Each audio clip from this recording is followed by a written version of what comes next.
everybody. Welcome to City Girls Pod. And this is the show where we talk all things Sex in the City and everything else that Sarah Jessica Parker has done. So it's super fun. And today we are starting our new series where we are talking about the first show that SJP did. It's called Square Pegs. And it's going to be fun. We're going to have, I think, 10 episodes where we talk about this show. And it's always fun to kind of dive into a hidden gem, show that people don't know about, that we've never seen, and kind of learn about it. And so I'm excited. And I am film critic Rachel Wagner, and Jax is here. I'm so excited to be back with you, Rachel. I love that we're just doing the SJP canon. Yeah. I mean, she really does have quite a bit of variety in her roles over the years. Yeah, and it's really fun to see her as a young woman. It was really exciting to get to do Footloose and see that, and Square Pegs is really fun to dive into. Yeah, it's so interesting with the Square Pegs because, like, the people involved, particularly Annie Beats, like this was if you look at her IMDb and her things, this is like the most important thing that they made, and it's kind of sad when you think about it because like it's basically been forgotten by time, and you just think about that how I don't know, like how ever like sure that that there are those things that just last forever, especially if it can get a hive around it, your Star Wars and things like that. But how much it just kind of puts things in perspective. Like how much do we all do that just kind of we put it out there, we're super proud, it's super important, and then it just kind of that's it, it doesn't last the way that you'd hope it would. It's kind of sad. Yeah, it is always interesting with something that, is like a TV or film medium though, because it's still there. Like I always think Yeah, about theater, and part of why I love theater is because it's there and then it's not. But that's true. it is a very interesting thing. Like when you said, do you want to do Square Pegs? I was like, what's that? I was like, sure, I'll do anything with you, but what is Square Pegs? I had never heard of it until we started doing the research on Girls Just Want to Have Fun. And that's part of the reason why she got that role was because she had been in the show, and it was from 1982 to 1983. So obviously I would have been 1 year old. But I had never heard of it. It's the show. It was created by Annie Beats, who was a writer for Saturday Night Live. She did 108 episodes of Saturday Night Live, and then Janice Hirsch was the producer, and she's continued to work. Annie Beats, she passed away in 2021. That's why. Oh, wow. Yeah. So she passed away in 2021. But this Janice Hirsch, who's the producer, she has worked on a ton of shows. She's done shows like Hacks, Frasier, Will and Grace. So she's stayed in the business. I was really pleased and surprised to see how many women were behind this show, especially in 1982. Yeah. It was unusual for having a largely female writing room. And then 12 of the 20 produced episodes were written entirely by women. Another 3 were co-written by women. So 15 of the 20 were at least co-written by women. And then half of the episodes were directed by women. So that's really interesting. I love that. Yeah. And so it only lasted the 1 season. There were some rumors, I guess, that because I had such a young cast, that there was some difficult behavior on set, and there was some drug and alcohol abuse and things like that. And it said there's Embassy Television received numerous reports of drug and alcohol abuse in the presence of minors, which caused Embassy President Michael Gray to ask for an investigation and led him to pull the plug on the show shortly after the first season finished production. But then Annie Beach, she said that drugs, ego, and chaos did not kill Square Pegs. Low ratings did. The highest audience share Square Pegs ever received was a 24. And I'm not sure if that means 24 million which in 2020 would make you the queen of Hollywood, but was considered inadequate for CBS, then the leading Tiffany network. Yeah, which is really interesting because I was just doing a review on my channel of the TV movie Annie, the adaptation from 1999, and it said that that got 24 million viewers in 1999, and that's like wild. I mean, what a different world. I mean, there you would feel, I think, really good if your made for TV movie, even if it was on ABC, you would feel amazing if it got like 7 to 10 million to Oh, get yeah. like that's just how much things have changed. It is incredible when you think how much the landscape of media has changed, even in the last 10 years. And yet Yeah. those numbers are just there. There's so much out there to watch now. There's so much out there to consume. Yeah. Yeah. I mean, I don't think anything in Hallmark has gotten over 5 in the whole history of Yep. the channel. Yeah. I don't think so. But yeah, so it's always interesting, and it's a shame that that it used to be there were shows that didn't do all that well the first season, but then would get a executive to really kind of believe in them and latch onto them, and then they would kind of keep them even beyond the first season. I mean, so many of the best shows, whether it's The Office or Seinfeld or you know even the Simpsons, just different shows like that didn't do that well like the first season, but then they had somebody who really like believed in them, kept them, and a lot of times they would put them behind a show that as the lead out of a show that was popular. And so but that's something that you can't do in streaming because No. so that's something that we've definitely lost. Yeah, they could give it the best chance possible of succeeding by Yeah. doing it. And now, like you said, that's not a possibility for streaming. I feel like the last show that really had that was The Big Bang Theory. I feel Mhm. like this was the last like big hit that was able to kind of germinate and grow, build Mhm. over time, and they paired it with How I Met Your Mother, which was a hit at that time. So they could, both of them could kind of grow off of each other. Exactly. Yeah. Exactly. Ho, ho, ho. We'd like to take a second and thank our sponsor for this episode of the podcast. It's the Hallmarkies Patreon. Do you love Hallmarkies podcast, especially at Christmas? Do you enjoy the holiday previews, recaps, interviews, and bonus episodes? If the answer is yes, please consider supporting the Hallmarkies Patreon. We need your help to do what we do both during the Christmas season and all year round. But not only do you help a podcast led by strong, independent women by becoming a Patreon, you get to become a part of the Hallmarkies family. Starting at only $2 a month as a patron, you will have access to our Facebook Patreon group where we talk about the movies, shows, and more all year.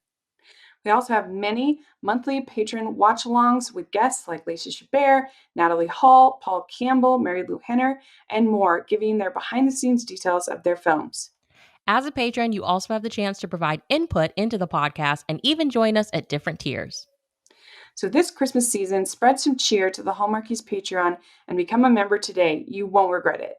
Go to patreon.com/Hallmarkies to learn more. That's patreon.com/Hallmarkies. But anyway, so Square Pegs, this was just intriguing to me, and it looked like something from almost like Greece inspired. Yeah, definitely.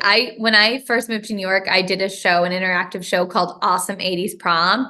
And this reminded me so much of it. Like the characters, it just felt like the characters are big, they're broad, they're wacky, but it's really fun. Yeah. So the pilot introduces an eclectic group of 8 freshmen on their first day at Wee High School. The series was much acclaimed by critics at the time for its realistic look at teenage life, reflecting a sensibility somewhat similar to John Hughes' teen comedies of later years. And so let's dive in. Let's talk about the pilot. So the pilot, it's Sarah Jessica Parker and Amy Linker star as best friends and new high school students in this series premiere. The two best friends are anxious to fit in at Wee High and become popular. So what did you think overall about this pilot? The pilot, it felt like a lot to take in. I was, oh, these characters are so kooky. And then we've got Sarah Jessica Parker in her glasses and Amy with her braces. And they're sort of like, even though they are nerds, it's like they're so unhappy being nerds and they're like making fun of being a nerd. And the characters just seem, like I said earlier, so big and broad. But I was definitely invested in it. I thought it was charming, if not a little out there. And it was one of those things that when I was watching it, I was like, oh, this is going to be fun to talk to Rachel about. Like I was invested in the story and already intrigued to see like, okay, where is this going to go over the course of this season? What were you thinking when you first saw it? Yeah, I think we both kind of agreed that it wasn't until the second episode that we really, got it, kind of got where the show was going. And I think that's actually pretty common. A lot of times pilots, because a lot of times pilots aren't even filmed in these sets that end up being the actual sets. That's definitely true with Cosby Show, with The Nanny. That it's a pilot, and a lot of times there's characters that you don't see at any other time. Like in the Golden Girls, they have this chef, like handyman guy in the pilot that you never see again. Things like that. So anyway, the pilots a lot of times just feel really different than the rest of the show. Yeah. Yeah. And definitely for this one, like I watched it, I didn't watch it consecutively. I watched the pilot and then the next day watched episode 2. And by the time we were into episode 2, I was like, oh my gosh, okay, I love this show. I can't wait for the rest of it. Yeah. Yeah. So you have these two friends, Sarah Jessica Parker playing Patty and Amy Linker playing Lauren. And I like both of them. I thought they were both real relatable. They felt like actual teens. I thought they were good. Yeah, I also like seeing a show where it's not like you're Saved by the Bell where it's like the cool kids. It's fun getting to see these teenagers that are a little bit closer to what my own high school experience was. Yeah. Yeah. This is like, because we talked about the Carrie Diaries and that was fun and we enjoyed that show, but like it was nothing like my high school experience. There's no one like Austin Butler in my high school. Imagine, oh gosh, if there was at either of our schools. Woo! Yeah. So then we have the that Amy has so Lauren then we have Lauren just says that this year is the year they are going to be popular. And it was interesting because she breaks it all down into the different cliques of the high school. And that really reminded me of Clueless. Yeah. It definitely had Amy Heckerling mind similar energy in that script. And then when she says, this is the year that we're going to be popular. And and you even have there were, like I said, there were a lot of things that kind of felt very Grease inspired as well, which would have made sense. When was Grease? When did Grease come out? Yeah, what year did 1978. So it wouldn't be that far off. It only had been 4 years. Yeah. Before. And it makes sense too if it came out in 78 and then they were developing the show even in 80 and then it filmed in 82 or it came out in 82. That totally makes sense. Yeah, yeah. And there's basically they have almost a Sandy and Danny kind of couple. That they had this summer fling or whatever, and now they're coming back. And I one of my favorite characters, I really enjoyed I really enjoyed Johnny Slash. He was like the awkward weirdo. Yeah. I thought he was funny. Yeah, I did too. I think there's such an interesting cast of characters. I mean, some of it just seems so over the top in sketch comedy, like, you know, the girl who's like, I mean, like, whatever you mean is happening. I mean, like, and she says like in this like bizarre cadence every time. Mm.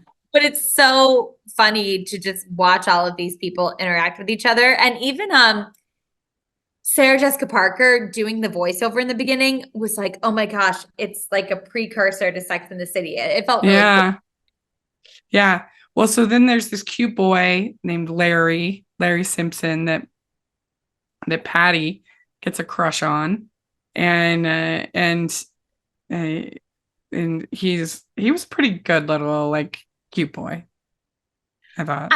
I liked him. I was like, and he's so sweet to her, and he doesn't seem full of himself. And yeah, I was like, ooh, okay. Yeah. So there's this like dance, and they have this like there's you also have this nerdy guy John, and he asks Lauren to the dance, which was fun. It was very fun and sweet. Yeah. And it's interesting that there was this problems with drugs and alcohol, because that's one of the things that they make very clear in the pilot is there's no drugs at the prom. Yeah, you know, you think about like all these stories that were happening on set, and I would have loved to have been a fly on the wall, just like how much of that is true and what was really going on, and what the supervision was like. I'm just very curious. Mm-hmm. Yeah. So then you have she meets Larry at the dance, and they have their kind of moment, and but he's seeing someone else, so they can't. Yeah. She's in college. That also made me be like, oh my gosh, like such a big age difference. Like the person he's dating is in college, and Sarah just is this like cute, sweet freshman, and you're just like, oh, I guess he doesn't look at her that way at all. He just says, "Why ask for the moon when we have the stars?" It's good. And he gives her like a cheek kiss. It was sweet. Yeah, it was really, really sweet. And I love how he seems to be really intrigued by how different she is and how smart she is and how interesting. Like it's very, very sweet. We'd like to take a second to thank our sponsor of this episode of the podcast. It's Love in Tandem by Becca Kinzer. This hilarious fake relationship road trip rom-com is one you won't want to miss this spring. Charlotte is perfectly content leading her quiet life as a music teacher in her hometown. But then she gets roped into a 500-mile tandem bicycle challenge to fundraise for her music program. And her partner is her ex-fiancé's adventure-loving brother, Zach. And the whole town just happens to think they're dating. What could go wrong? Plenty, it turns out. As Charlotte and Zach navigate the literal and figurative bumps in the road, together they'll realize tandem biking might just be the start of their biggest adventure yet. Love in Tandem is the perfect book for readers who enjoy witty banter and will they, won't they chemistry. You can find this laugh-out-loud new romance from Becca Kinzer wherever you buy your books, and learn more about Becca at beccakinzer.com. That's beccakinzer.com, or use the affiliate link below. I have a feeling we'll remember this life for the rest of our night. Yeah. Oh, she makes me laugh so much. She's a darling. She's a darling. Yeah. And so it's a pretty simple pilot. We also that we have their introduction to LaDonna. She's sort of, I don't want to say token Black character, because I don't think they really tokenize her that much, but she is the Black character amongst the 8. Her number when she started performing, I was like, "Ooh, we're shot out of a cannon here!" Like they were just like, "Yeah, let's do it." And I was like, "Okay, cool, Square Pegs, I'm into it." Yeah, and she sings the "We Ma We" theme song, which of course now would be politically incorrect. Like you could do that now, but it was funny. Yeah, it was funny. I feel like she has good comic timing, this actress. Oh yeah, yeah. It's let's see, what's her name? Claudette Wells. You also see Jamie Gertz in here as Muffy. Her character's name is Muffy. What a name, Muffy. And so she's like super, she's kind of like Patty in Yep. Greece, like trying to plan everything and like super, manic and everything. And so, You can just see her anxiety, like yeah. it's just so funny because she's just like everything and like her eyes are darting everywhere. And it's interesting because she's definitely not one of the popular people, but she's not quite a nerd. She's in this in between. Yeah. So we also have this guy, Vinny. We see him more in the next episode, but he's also kind of supposed to be sort of a love interest, a cool guy. Yeah, a Yeah. cool guy with their tight jeans that guys do not wear anymore. Yeah. Those And tucked shirts with the belt and the tight jeans are so funny to me. yeah. Yeah, the early 80s, it was a rough time for fashion. Sure was. It sure was. All the guys were so brand. I look at them and I'm like, oh my gosh, they're in these tiny little jeans. Yeah. And then the sort of the last of the eight, well, there's Jennifer, who's kind of the snobby one. She's and then you have Marshall, played by John Marshall Blackman is his name. He's kind of the nerd, one of the nerds. So you have of the main eight are Patty. So the main eight are Patty, Lauren, Johnny, Marshall, Jennifer, Muffy, LaDonna, and Vinny. Those are the eight. And I do think they did a good job of sort of having all sorts of different personalities across the spectrum for this and showcasing like even if those of them are high school stereotypes, of course, they're showcasing a really interesting cast of characters. Yeah, yeah, I think so too. And I think that for the most part, these performances all felt pretty grounded. I can see why people gave it, Emmy love and things like that, because I think it feels unlike, say, Grease, where you have these, 30-year-olds playing these roles and it looks ridiculous, as fun as Grease can be. It feels grounded. It feels like, okay, this is like, for the most part, pretty close to a high school experience in 1982. I love that you say that because while I do think these characters are so over the top, I agree that the performances are grounded. Like it's just like a different genre of acting. You know what I mean? It still comes across as very authentic. Mm-hmm. We'd like to take a second and thank our sponsor for this episode of the podcast. It's the Hallmarkies merch store. Are you looking for that perfect gift for the postable, Hardy, or Hallmarky in your life? What about getting that t-shirt or hoodie that will help you stand out at your next holiday party? Now is the time to check out the Hallmarkies merch store. Full of festive designs by artists like Jessica Miller, Carrie from Hallmark Comics, and more. You can even have more than just shirts, but totes, cell phone cases, notebooks, mugs, and more. And it isn't just Hallmark. We have designs for Anna Green Gables, Man from Snowy River, The Nanny, and more. Every purchase at the merch store goes to help support the podcast and allows us to make the great content you know and love. There are frequent sales, so go to tpublic.com/stores/Hallmarkies or see the link in the description. That's tpublic.com/stores/Hallmarkies. The second episode, I think, is where it all kind of came together for both of us. More than the first episode. The first episode, it's about this dance and you're kind of introducing to all the characters and everything. But the second episode is called A Cafeteria Line. Vinny and Jennifer, Wee Wee's killer couple, are suddenly on the outs when Vinny is cast as the male lead in the school musical and starts making eyes at his female co-star, Patty. So yeah, you agree. This one was the better of the two. Oh my gosh. I mean, I think it just is, a better, more interesting story. We already know the characters, but Rachel, I'm always going to be a sucker for a school play. I love the theater. It's so funny.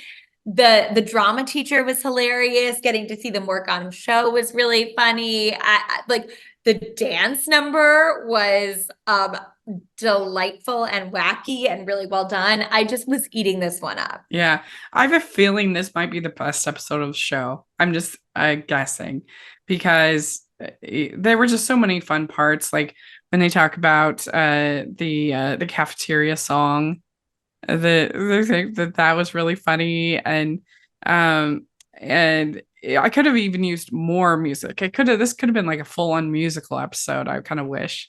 100%. I was feeling like I wish that this was actually like the Glee of 1982. Like Yeah. all of it. Sarah Jessica Parker with her ballad that she's doing, and of course we know that she's gone on to go on Broadway, and she's such a incredible singer and performer. This was just such a delight. Yeah. So at the very beginning, Lauren is still worried about being popular, and she's so well, I got to be in the musical because nothing assures popularity like starring in the musical. It's like, look at Ronald Reagan, which when you think about it, this was 1982. That would have been right at the beginning. Right, very topical. And Jamie Gertz was a lot of fun as Muffy in this, like trying to get everybody all involved in the musical. So yeah, that was fun to see her. That was really, really funny. I laughed though, because I was like, oh my gosh, you were not popular at my school if you started the musical. Yeah. That was not a ticket to popularity. Like I wasn't popular, but like I had friends. I think that a lot of people have that in high school. It's like you find your little group, and I was kind of a drama nerd, drama geek. You and I would have been best friends. Yes, we would have, for sure. the drama geeks, but like I wasn't sitting alone at lunch. You know what I mean? I think you're right. Like there's this high school experience that is somewhere in the middle. Yeah.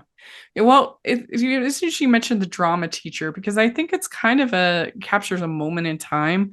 It's very interesting because so they say, is he like is he like that? Is he like that? Instead of, they can't say, is he gay? I don't know why if they just couldn't use those words or what was going on. But then he says, well, no, he has 6 children, but is like, they say the drama teacher is like, and which is kind of interesting because on one hand, you can't just assume that just because someone has some effeminate qualities or has a particular voice or that they are gay. Like that's not right. But then the other thing is that it's just so 1982 that I don't know, they had to say like, and that of course he had to actually not be gay. Yeah, exactly. I don't know. I thought it was interesting. I thought it was interesting too. Also, like I felt like, to me watching it, I wouldn't have really thought about him being gay or straight. I would have just thought that it's the over dramatic drama teacher trope. Yeah. You know what I mean? That's, you can see in a woman or a man. Like it's just kind of that they're so flamboyant that I don't really think it has anything to do with their sexuality necessarily. But it was interesting to see him. Also, I do not picture him as the kind of guy that has 6 kids. Not because he's gay or straight or otherwise, but just because I picture him like living alone and singing show tunes and like having like his whole life being theater. Yeah, that's true. Like if you think about like in High School Musical, the teacher, I forget her name, but the teacher, she's very over the top, and there's never any, discussion about her sexuality as far as I'm aware.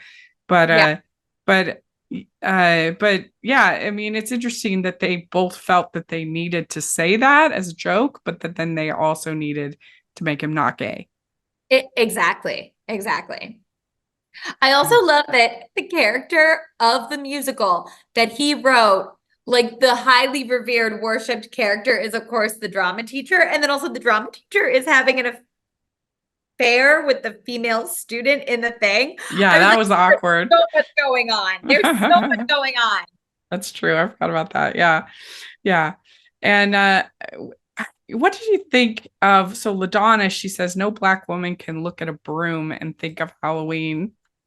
That I thought that was a pretty like funny line. Yeah. I thought that was a really funny line too. Yeah, there were moments where she does fall into caricature a little bit with this role, but I did think that was really funny. But No black woman can look at a broom. Think of Halloween. she really pulls it off. Like the thing is, there with all of these characters, there is a little bit of, like you said, caricature or stereotype, but I think all these actors are good enough to pull it off. Yeah, yeah.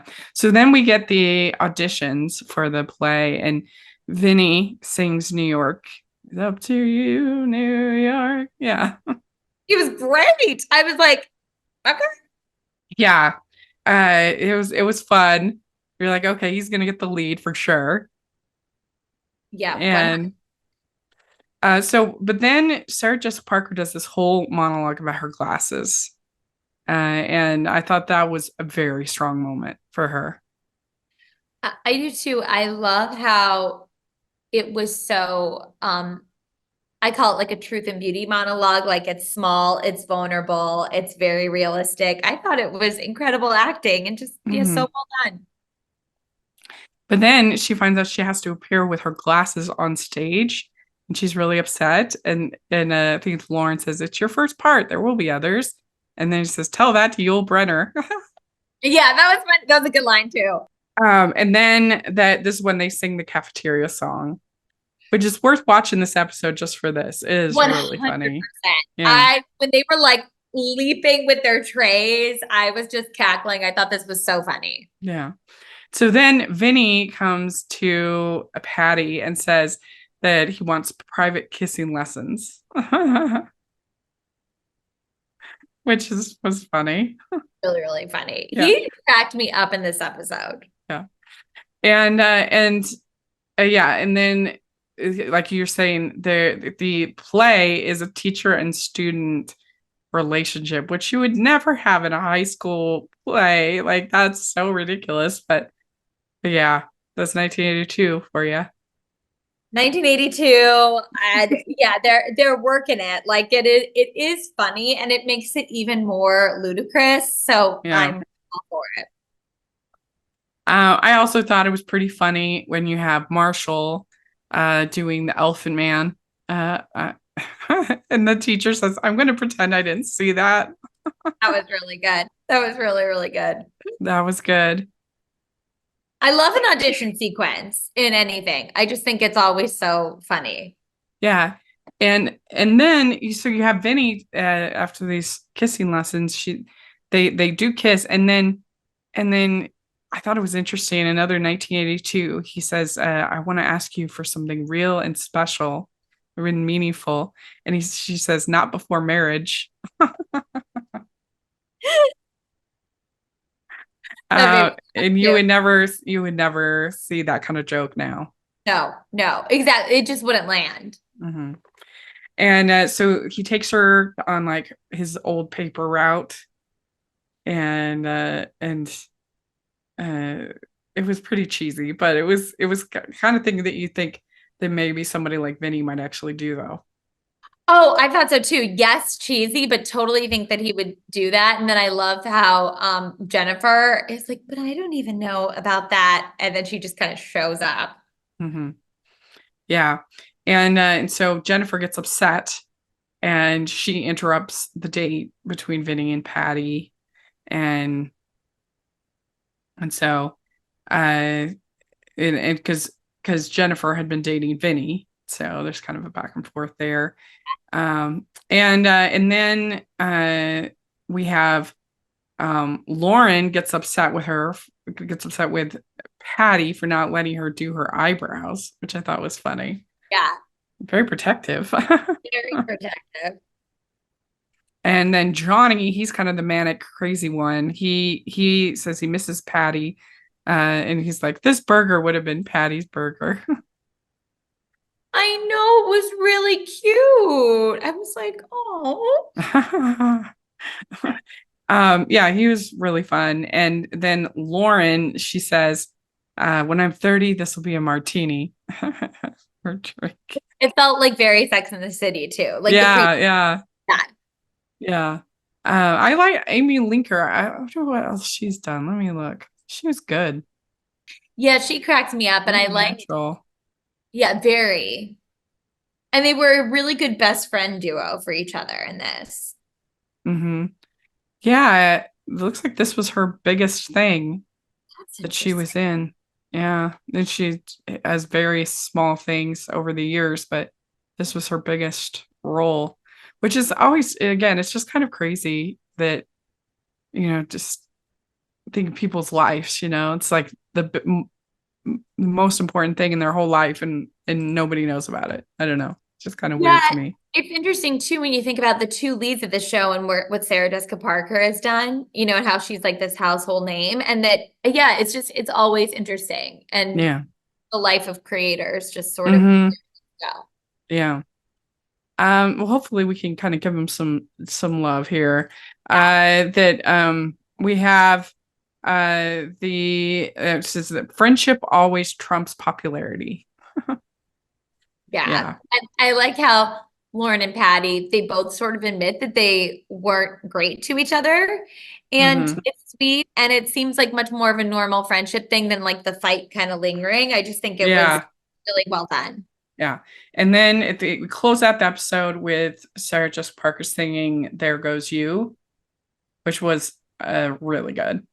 Oh, it was so good. I was so excited because I was hoping and figured that because we didn't get to see her, that we didn't get to hear her sing at the audition, that it would be the big number at the end. And of course it was. Mm-hmm. Yeah. Yeah. So it'll be interesting to see if this ends up being the best episode of the show. I just have a feeling that I, might be the case. But if you remember, if you remember the show, please let us know in the comments or on Twitter. We'd love to hear your thoughts. And it's fortunately it's not on any of the streamers, but we rented or bought it from Amazon. So we'll put that link if you want to check it out and watch kind of along with us. Then we'd love that. That would be really fun. And we'd love to hear, if people that watched it at the time, we'd love to hear what you think or how it holds up in your mind. So put that in the comments. And I'm really excited. This is going to be fun. yeah, I'm really happy that we're doing this together, and it'll be interesting to see how the rest of the episodes shake out. Yeah. Yeah. Well, if people want to follow you, how do they do that? Jacqueline Collier on Instagram. And you can follow us at City Girls Pod on Twitter and at Hallmarkies Podcast. So make sure you do that. You can find me at Rachel's Reviews, all of our social media, iTunes, YouTube, and on Rotten Tomatoes. So check that out. And also, if you are listening on iTunes, please leave your ratings and reviews. Really appreciate that. And if you are watching on YouTube, please give the video a thumbs up and subscribe to the channel. We appreciate that so much. We also have our Patreon group and merch store where you can get City Girls Pod merch. So check that out. And thanks so much, everybody. We'll talk to you later. Bye.